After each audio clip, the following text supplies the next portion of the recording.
মুহূর্তে রয়েছে নদিয়ার কৃষ্ণনগরের রেজিস্ট্রি অফিসে, যেখানে প্রশাসন নাকি মুখে কুলু পেতে রেখেছে। এটাই কিন্তু সাধারণ মানুষের অভিযোগ। কেন রয়েছে? কারণ এই যেখানে দেখতে পাচ্ছেন এটা কিন্তু রেজিস্ট্রি অফিস, এখানে সরকারি স্ট্যাম্প, লাইসেন্স প্রাপ্ত সরকারি স্ট্যাম্প কিন্তু এইখান থেকে বিক্রি হতো। তাদের ঘরটা কোনো নোটিশ ছাড়াই নাকি ভেঙে দেওয়া হয়েছে মুখ্যমন্ত্রীর নির্দেশ দেওয়ার পরেই। কিন্তু তারা দীর্ঘদিন ধরে ডিএমকে জানাচ্ছে, জেলা সভাধিপতিকে জানিয়েছে পৌরসভাকেও, কিন্তু কোনো নড়েচড়ে বসেনি। তাদের অভিযোগ একটাই, যে কেন এই সরকারি জায়গাকে ভেঙে দেওয়া হলো।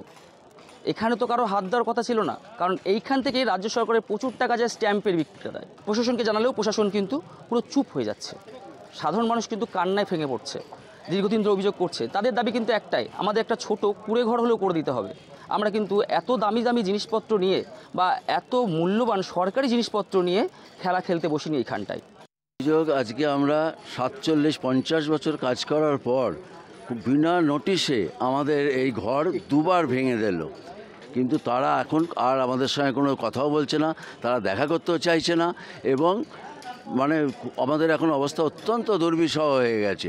আজ টেবিল নিয়ে এখানে বসছি, কাল টেবিল নিয়ে ওখানে বসছি, অথচ আমরা কোটি কোটি টাকা এই অফিসকে রেভিনিউ দিই, তার উপরে পশ্চিমবঙ্গ সরকার চলে, অথচ দেখা যাচ্ছে আমাদের আজকে কোনো জায়গায় কোনো পাচ্ছি না। অ্যাজ এ স্ট্যাম্প ভেন্ডার হিসেবে আমার বসার জায়গা হচ্ছে কৃষ্ণনগর রেজিস্ট্রি অফিস। এখানে আমরা 3 জন স্ট্যাম্প ভেন্ডার এখানে বসি।